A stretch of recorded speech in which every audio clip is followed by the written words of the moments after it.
Hi everyone, welcome to your mystery reading. Thank you so much for clicking on the video. So the next round of the zodiac sign readings are starting to come out tomorrow, but I still felt called to show up and do a mystery reading. So yeah, let's see what comes through today. I'm gonna dive right into this message. What is present here right now that we're not seeing? What is present? The Devil card. Okay. I've been channeling a lot of messages in the past few days about receptivity and about the space in between a stimulus and our reaction, the space in between, which really is where we grow and evolve. I've been journaling about it. I've been thinking about it nonstop. And the moment I saw the Devil card, I saw again that space. What comes up right now in this moment, which I don't know why this is connected to the Devil card for me right now, but your actions, your mood, how you interact with people determines the weather. It's a choice that we make to either overreact, take something personally, get attached to whatever opinion, judgment, information, any stimulus that just finds you. I think it's a choice that we make to either let it go or do something about it, like react to it. There's a lot of overreacting right now.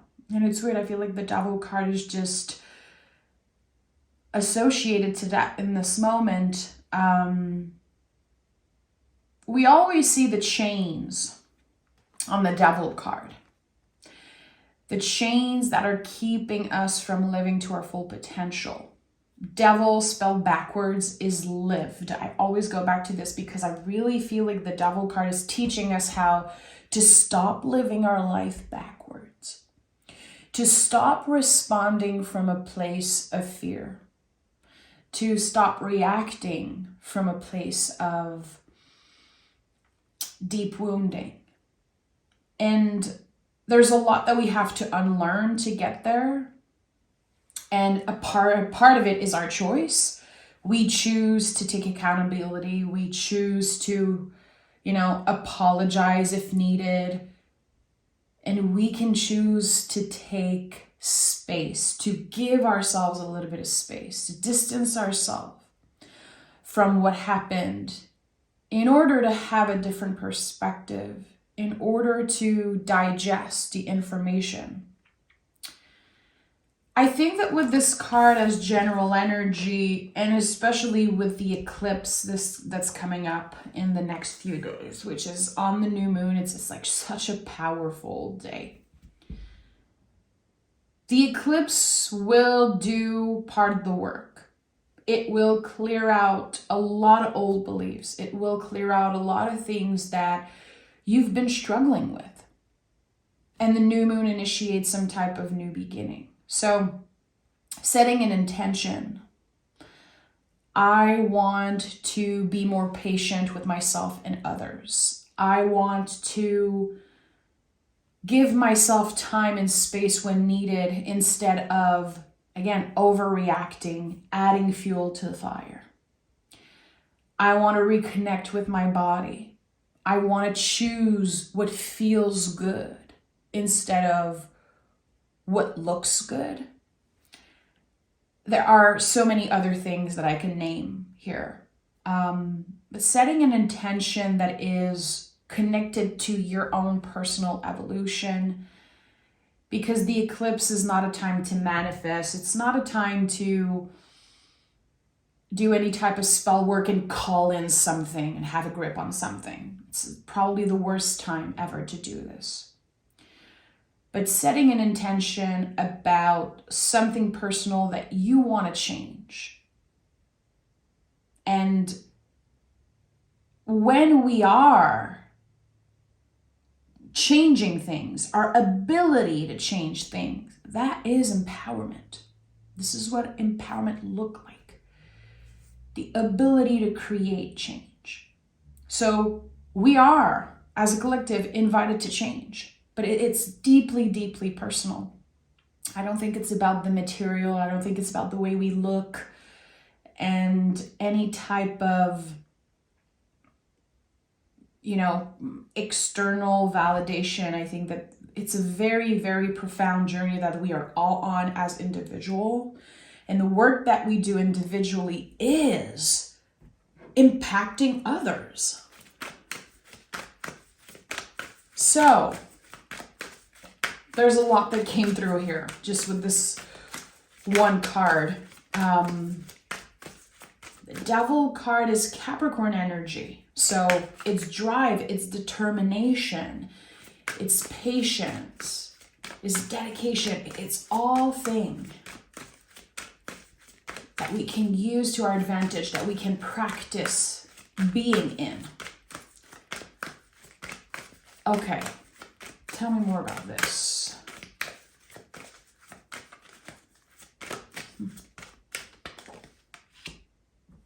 I love this. The Fool. The Fool is the soul of the tarot. It's a brand new soul journey. But this is number 0. It's a liminal space. Again, the space in between an ending and a new beginning. The Fool can be coming up nonstop for you if you're doing readings connecting to the eclipse. Because we're not supposed to know exactly what's coming. We're not supposed to look for comfort or any type of stability in this moment. We all want to believe that we have control. We crave sometimes just, needing to feel the ground beneath our feet. Like, I just want that stability, that confirmation, but there was never ground beneath our feet to begin with. And the Fool teaches us that. Traveling light in this new era. We just began the astrological new year. This is it. We have the opportunity to change, to initiate change, to embody the qualities of Aries, which is the first sign of the zodiac. It's the baby being born. It's the primal scream of a newborn. And I think that before the eclipse, we're still very much, again, in the liminal space, in the unknown, not knowing at all what is up, what is happening, where am I going, all of the challenges I'm moving through, what does this mean? I don't think we're supposed to know in this moment exactly what it means. I think we're supposed to discover it. This is a self-discovery journey that we're all beginning together, but also individually. So Age of Aquarius, as individual, as collective. It's very fitting. So the Fool opens you up to your own unique signature. It helps you identify what feels true to you, what would feel good for you in the future. It opens a door. It's not clear though. It's not like there's a clear answer or a clear path. I think it really is about trusting, fully trusting. And we have the 9 of Swords. This is my collective card. This is my card that says you're not alone. We are all in this together. We're all having weird dreams and feeling the waves from the past coming up, and just everyone has this huge question mark on their forehead. Like, what's happening? Nothing makes sense. I don't know where I'm standing. I'm confused. Like, I feel like everyone is moving through that right now. And some of us are very focused on specific things, on our habits, our daily habits. Again, initiating change, working on feeling empowered in whatever way we can. And the Nine of Swords is a buildup. All nines in the tarot are connected to this huge buildup. We're already on the other side of some type of change. We're already in this new reality. Things are never going to be like they were before. And I'm not saying this in a dramatic, negative way. People don't like to hear the truth. People are so afraid of the truth. And, I'm not surprised that I love Virgos so much, because I think Virgos are the folks who are most comfortable with the truth, even if it hurts, even if it's scary. That's the thing I love the most about Virgos. They always choose the truth because there's no way around it, and they understand that. And they can be put in a box like, oh, Virgo is so critical. Virgo is so judgmental. Virgo is this and that. And that is a reaction of people afraid of the truth. People who are looking for validation. People, just the most basic example of all. Asking someone, hey, do I look good in that dress?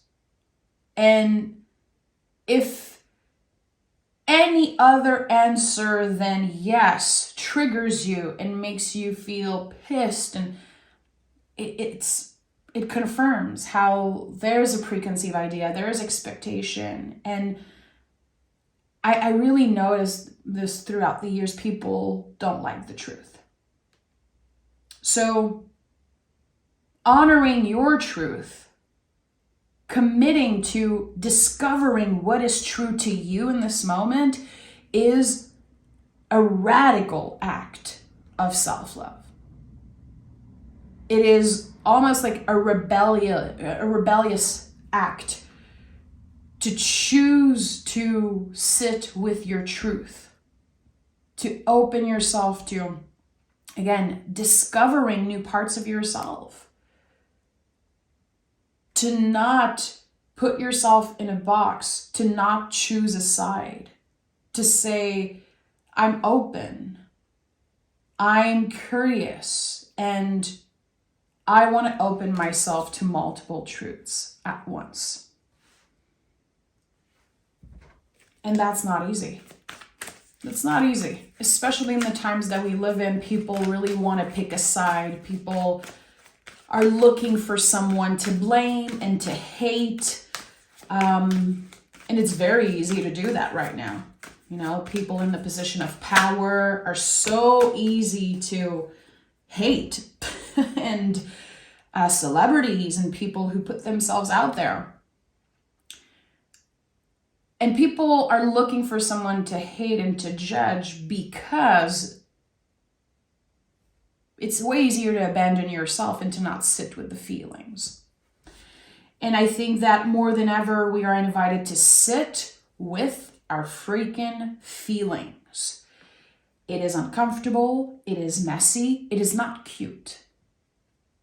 And I'm very passionate about that. I feel like when I was younger, I had this perspective of what spiritual people and living a soul-led life was.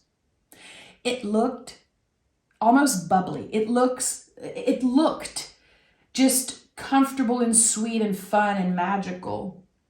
And honoring what our soul wants and living a soul-led life, really embodying what the Fool is and represents, it is messy. It's not cute. It's not comfortable.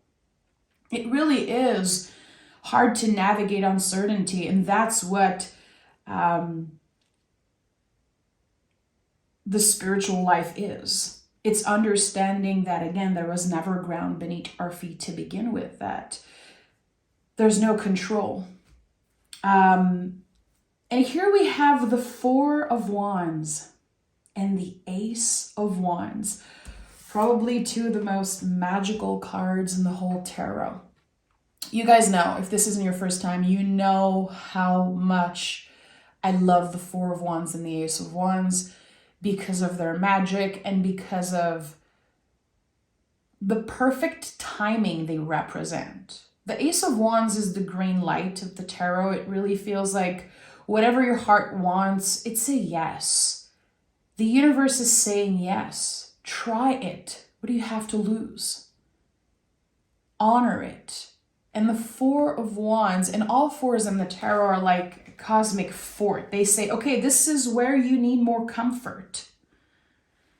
When it comes to the wands, I think everyone has their own interpretation of what they mean. I connect them a lot with magic. It's fire. So to me, there's an element, of course, of cleansing, clearing through fire. It could be destruction also. All, good things sometimes can get too much. Like too much fire, too much wand can burn you out. There's a whole spectrum here.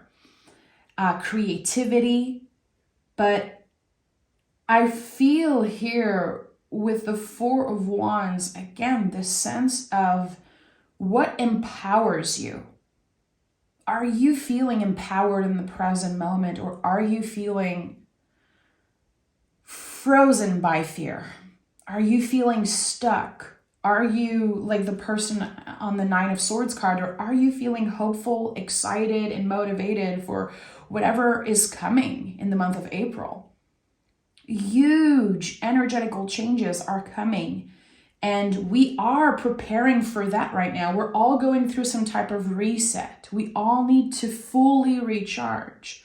So here, our energy levels, our inner fire, again, initiating change, creating change, because this is what empowerment is.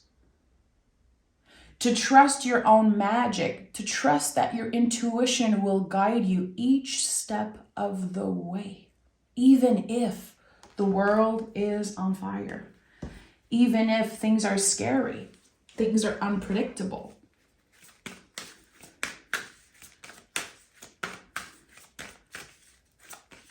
I'm hearing, where has my luck go? Okay. So maybe you had a few years where you felt lucky. You felt like things were aligning for you. And now you're like, where did my luck go? Didn't go anywhere. You're not stuck. Tower, 10 of Pentacles, 10 of Swords.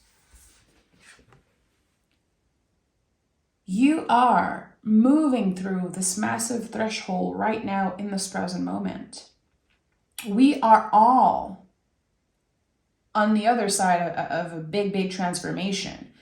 Everything that happened since 2020, listen, and even way before that,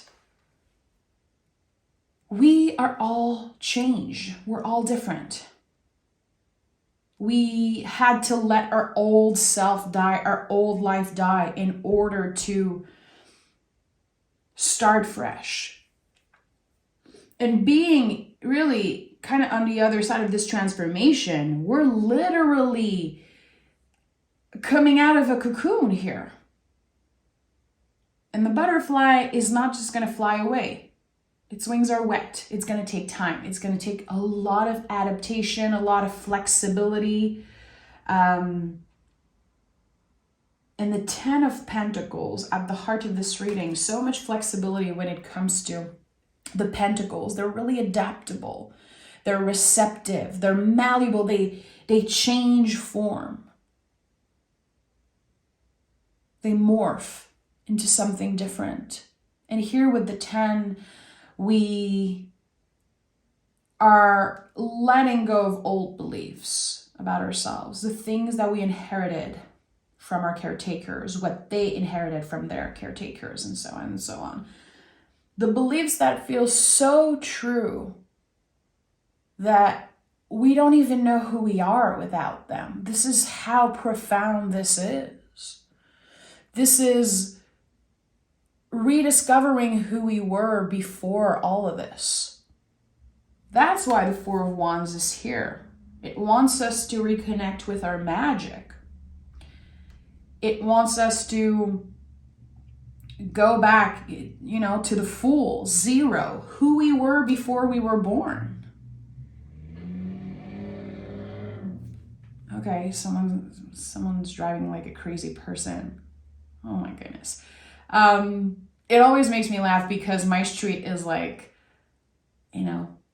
a very small and anyway, people are just racing all the time and it's crazy. So those beliefs that keep us from remembering who we were all along, how magical we were, how there's so much that we entertain, so much old beliefs that we're attached to, so many ways that we live our life backwards, because it's scary to move through that. It's a lot more comfortable to stay in the same patterns. And the Ten of Swords is here. And I feel like this is a huge collective energy also in this moment. A lot of people are feeling like they're in Ten of Swords. When are things going to change? When am I going to feel better? Is there any hope left, really? And again, I'm not trying to sound dramatic. I'm just having a real conversation with you. Like a real talk. I don't care about sugarcoating. It's not because I believe in magic and I consider myself a magical person and I see magic everywhere that I'm not rational. I think that it's not a time to sugarcoat. I think that we are supposed to identify the darkness. We are all invited to hold the hand of our inner little demon, the part of ourselves that is darker, the questions that are so scary to ask that we don't even say them out loud. And again, remember, we are in a hermit year. Hermit is a card of introspection. It's not a card of isolation in any way, shape, or form. It's one of the biggest misconceptions in the tarot. The hermit and the work that we do with this card, a lot of the times it happens when we are busy and surrounded with family and people at work. It's never about isolation, very rarely. But it's a card of introspection. And it's a Virgo card. Again, Virgo isn't afraid of the truth. Virgo is critical. And they always ask themselves more questions. They are amazing teachers because of that. Because they're not afraid to dig as deep as they can to get to the truth. It doesn't mean that it's not going to affect them when they get to the truth. It will affect them. Virgos are incredibly sensitive, very sensitive souls. They don't necessarily show it. People don't necessarily know. But there's something here about that introspection, to not be afraid to ask deeper questions, to maybe talk about the things that, again, you've been scared to talk about. Those big themes, those heavy things that are part of life, are part of the human experience. And our brain creates fear because our brain is trying to keep us alive. So of course it's scary to talk about, again, those naked truths. But it's essential here. And it's helping us move on to the next level. It's helping us clear some of the blockages. Again, to free ourselves from the chains of the Devil card.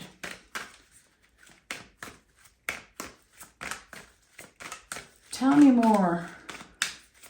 Tell me more about what this Ace of Wands is opening for everyone. I want to know. Hangman, Four of Cups, love it. And the Six of Swords, beautiful. So the Hangman is a card of surrendering, of course. We're not attached to the outcome. We're not really thinking about other people's judgment. We don't care. We're choosing to put ourselves in this position because we want a different perspective. You probably heard me say that before. This is my yoga card. I've been practicing yoga for, more than 20 something years at this point. And every time I'm stuck on something, I go to my little yoga room in my house and I start putting myself upside down because I know it gives me a different perspective. Not only because I'm literally upside down, but because there's more blood flow to the brain, because I'm connected to my breath, I'm present with my body, and it opens you to a different perspective. That is just an example. That's my personal connection to the Hangman. But again, putting yourself in different positions, it really opens up something. To give ourselves the opportunity to hear different truths, hear different explanations and questions and opinions, open ourselves to that.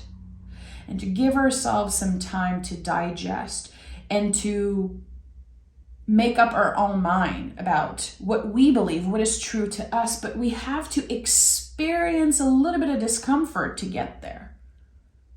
It is a little bit uncomfortable to be upside down in that way. But the discomfort brings us to more clarity. This is a card of new perspective. What used to feel like a struggle, what used to feel like it was impossible, wherever in your life you kind of lost hope, it's changing. There's something that's opening here. And I think it's connected to the Ace of Wands. Whatever you're clearing during this eclipse, it's making space for something. Four of Cups. Say no. This is my no card. We are choosing to say no to what we're not available for because we are embodying our boundaries, and also because we're making space for something better. We're not settling for less because we're scared that we're going to miss out on something. Again, we're doing all types of things and we don't really know why. And it's just, there's so much noise. And I'm sure a lot of folks are going to relate to this. Like, sometimes I just start doom scrolling, and I'm not really on apps, I'm not on Instagram or things like that. But sometimes I just start doom scrolling like crazy, and I get to a point where I am so exhausted. I feel so sick, so overwhelmed because of the amount of information. And it's like, that person says to do this, and that person says that this is healthy, and this is what I should do, and this is when I should go to bed, and I shouldn't be doing this and that. And I'm like, oh my goodness. But what feels right for me? Where's the freaking limit to what we consume and what we let in and the information we let in? So boundaries are very important. Four. And we are in Aries season. Like, this is such an emperor time. Emperor is about taking up space while honoring your boundaries. It's a card of empowerment. Again, initiating change, our ability to create change in our lives. So the things that don't feel right, for example, me, I know that doom scrolling, I can't do it anymore. I need to turn off my phone for as many hours as I can at night. One of the reasons why the comments are usually closed on my channel. It's not because I don't care about people. I need that boundary. I need this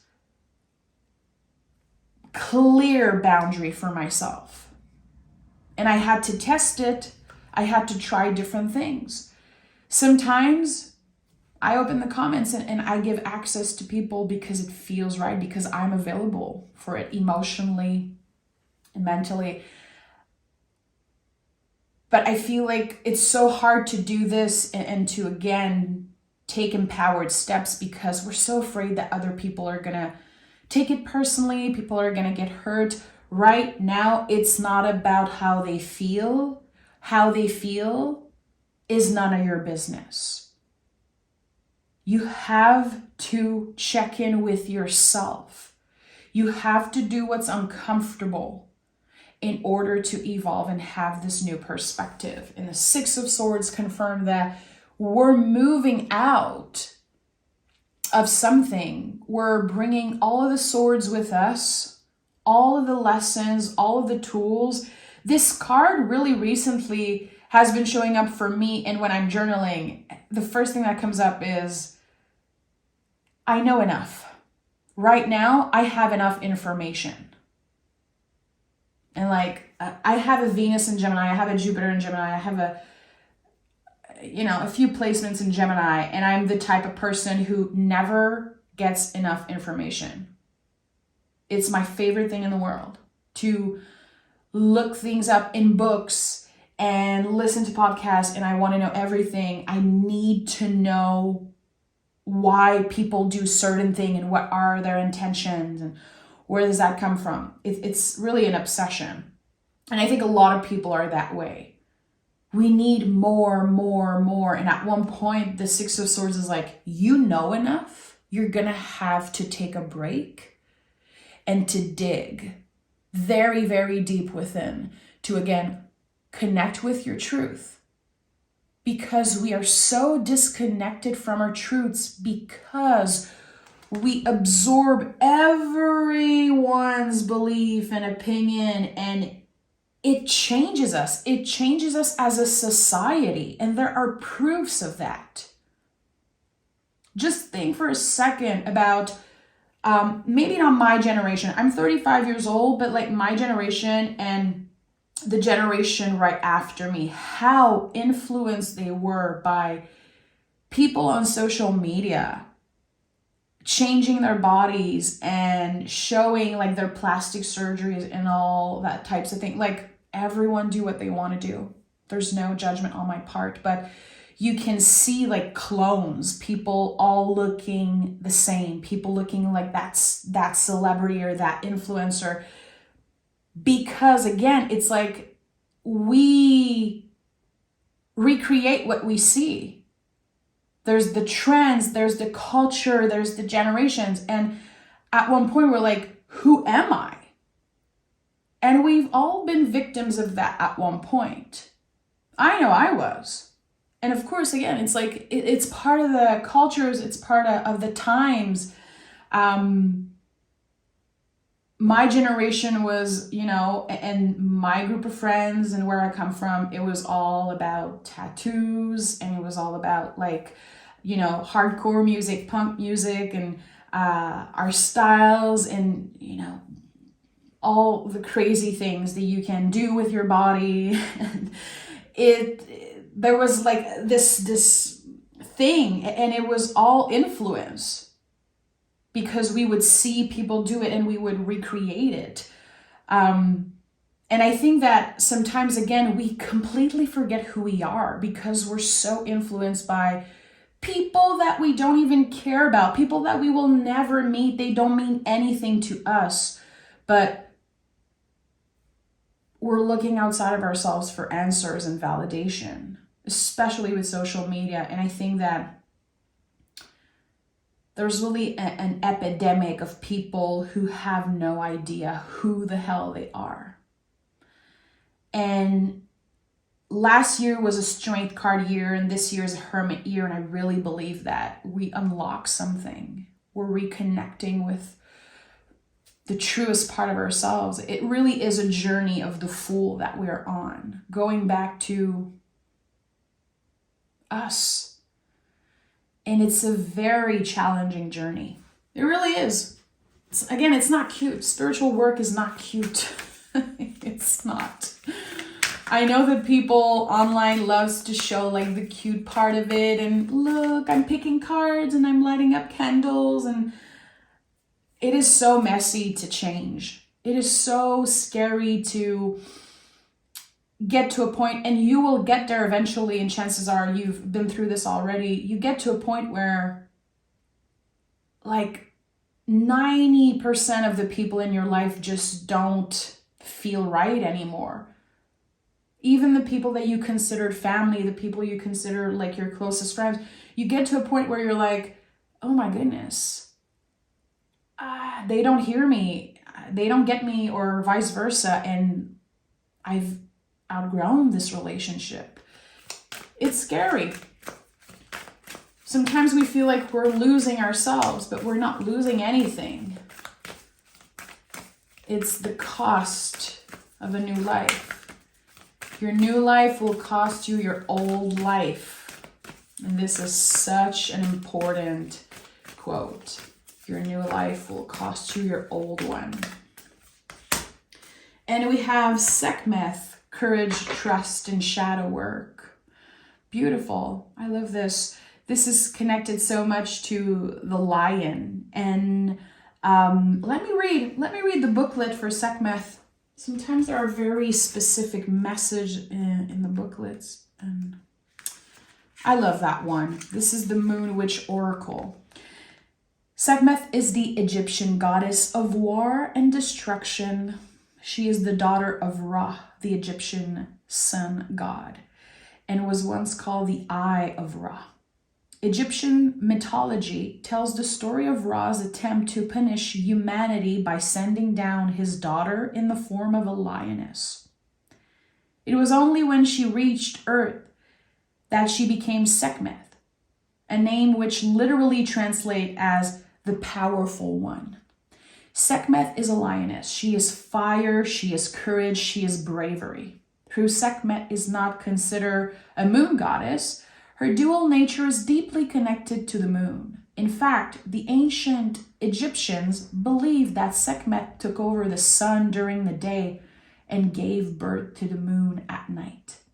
Sekhmet inspires you to live fiercely every single day, to follow your path, to speak your truth, to know your worth, and to unleash your rightful rage. Be ferocious and courageous as you awaken the lioness living inside you.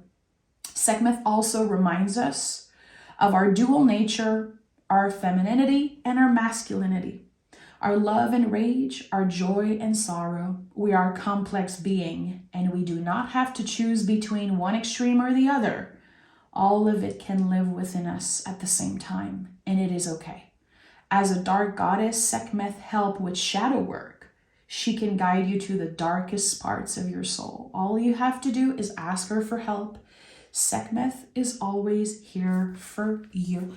So it's kind of perfectly fitting with, the darker themes and this quest of the truth. Again, even if it hurts, even if it's scary, we need the darkness in order to find the light. It is essential. And you guys heard me say this before. I feel like one of the biggest red flags in people is when they say that they only want good vibes only. I'm literally afraid of people who say that. I can't stand it. It really is, again, such a red flag, because I want to be able to share my darkness. I don't want to be ashamed of the darker parts of myself. I don't want to feel like the moment I'm telling the truth or sharing something vulnerable that this person is going to be like, no, I'm sorry. Nope. Good vibes only here. It's so toxic. It's not good for anyone's mental health. And I think it's just a confirmation that a lot of people, again, are afraid of the truth. They rather obsess and focus only on what is cute and comfortable and full of light. And I think that we have to sit in our shadow. We have to do the shadow work in order to let the light in order to be able to truly appreciate the light and the beauty and the magic.